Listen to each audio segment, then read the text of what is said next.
I played this clip at the top of the program, but I want to play this again because I want you to see the effect of elections. Elections have consequences. And Rachel Levine, who is the Biden appointed, he, now masquerading as a she, was chosen by President Biden, basically not for qualifications, but because of the movement that he represents, as the Assistant Secretary of the Department of Health and Human Services. Play that clip again of Rachel Levine. Happy Pride. Happy Pride Month. And actually, let's declare it a summer of pride. Happy Summer of Pride. It's so important to have Pride as a celebration for our LGBTQI+ community and to recognize how far we have come, but also how much work we have left to do. We have a lot of work to do, to clean up, to move this nation back to some form of moral footing.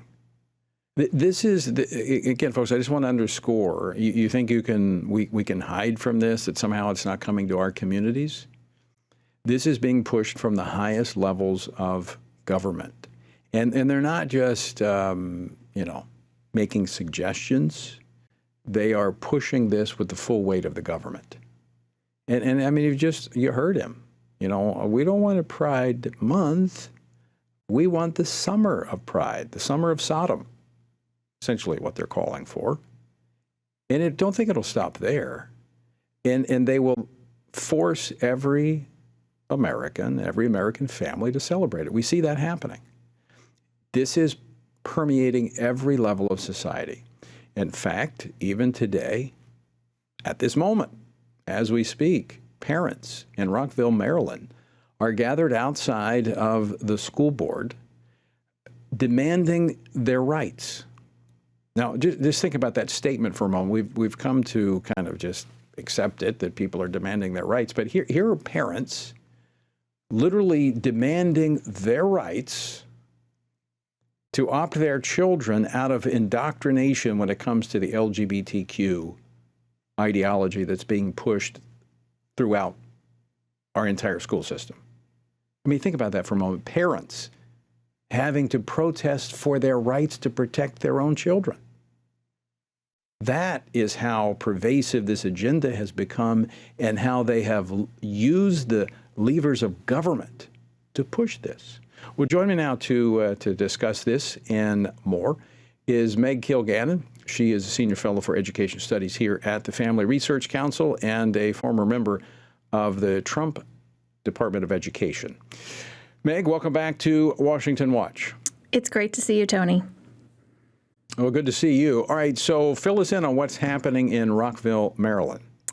Well, Montgomery County Public Schools, like you said, did have an opt-out policy for parents. If you did not want to have your children confronted with sexually explicit material or sex educational material, you could opt them out. And that policy, that ability to opt out, was removed for lessons that were deemed to be about inclusion.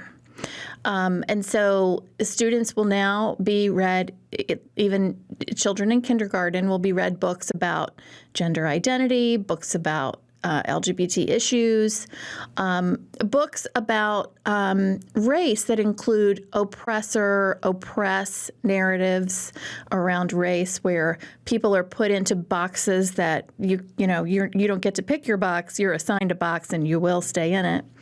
That's the problem that parents have with those kinds of books.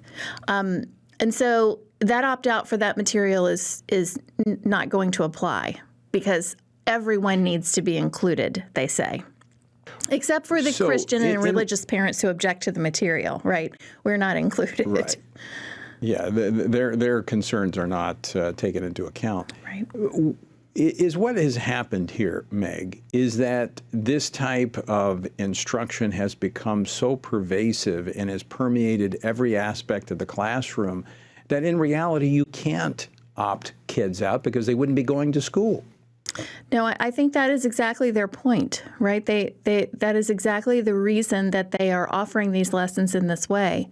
And we, in this area in Loudoun County, for example, we saw this with diversity, equity, and inclusion classroom libraries in the 2015, 2016, 2017 era, where they were having books for the classroom bookshelf that were going to be about all of these topics that are very controversial in nature, and that they would be on offer in the classroom, so that when the child finishes your assignment and you're waiting for everyone else to finish, a lot of times the teacher will say, go get a book. And so the child gets a book, and parents don't know which books their children are reading. It's an act of trust that your kids aren't going to be confronted by anything disturbing or ideological in that setting. Well, that trust has been broken, and it gets broken over and over and over and over again. And we see the political ramifications of this now. Yeah.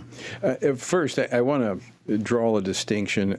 An opt-out is actually a minimal protection for parents. It really should be, and we've advocated and have actually seen some parents successfully do this, is an opt-in, where the onus then is on the school system and not the parents. They have to get the parents' permission to teach this, not have the parent get the permission of the school not to teach their child something that's objectionable. And oftentimes those opt-outs, they never get home, and parents never actually see them. And so their silence is taken as approval to go ahead and indoctrinate their children.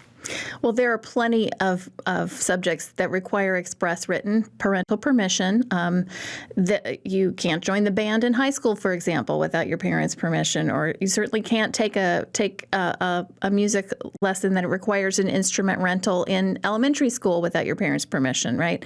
There are certain classes that require the written consent of the parent, and this is a very reasonable thing to obtain. Schools obtain it all the time, and in cases like this, when they just want everybody to have this instruction, right? They are morally compelled by their set of morals to make sure that our children are getting this material. And so all of a sudden in those cases, the express written permission is too onerous a process to go through. Yeah. And so they don't want to offer it.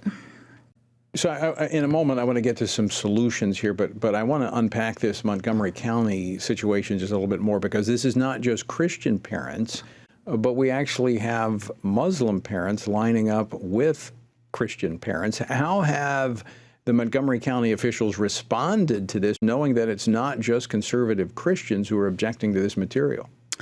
Well, they didn't allow parents to come to the school board meeting, and they said that it was due to safety concerns, quote unquote. So you can imagine if a school board cited safety concerns, if it was a Republican majority school board that cited safety concerns with an all-Muslim protest group, you can imagine the sort of conclusions that would be drawn from that kind of activity. But in this case, because Montgomery County, Maryland is run by mostly the Democratic Party, that's a statement they can make. And it was of course, it was a peaceful crowd.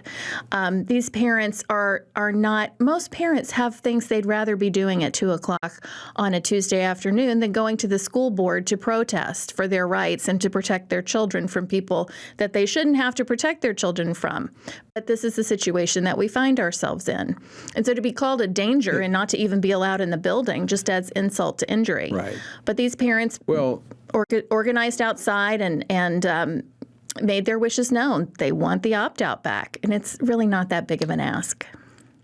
To your point about how this Democratic administration gets away with pretty much anything, Montgomery County Council member Kristen Mink said that the Muslim parents are aligned with white supremacists. I mean, how do you even get away with such statements? If this was, as you said, if this were a conservative Republican council, there's no way. Right. they could have done this. Well, and it's no wonder that parents don't want people with that kind of mentality reading books to their children about race, right? They clearly are confused about this topic and are unable to see the dignity of every human person, regardless of your skin color or anything else. It's really quite a commentary on many levels. But this is the kind of I wonder if these people are going to be on the SPLC hate list next year because they have dared to question the authority of their school board to speak about everything that is right and good for children, and to raise their voices in alarm.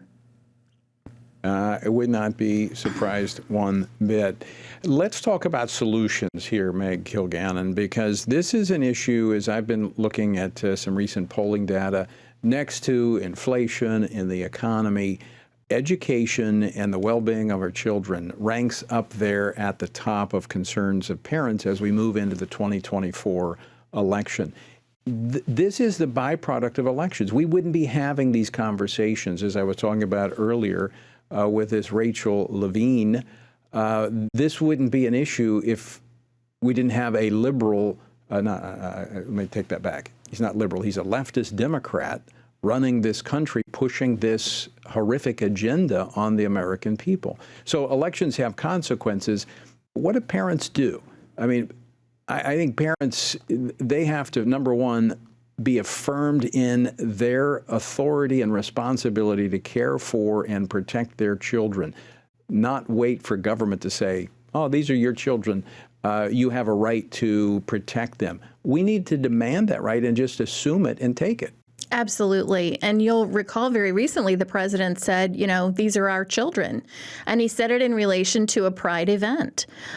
So they have the idea that children are somehow the property of the state or, the property of the community. Certainly, every nation values their children as the future, right? These are the children who are going to grow up to inherit the progress that we've made so far and to build on that and to strive toward a more perfect union. So there's not really a debate on that topic, but the idea that parents do not exert full authority over their own children is quite something else entirely. So it is really important for parents to understand that you're not a valued partner in this situation in a lot of cases.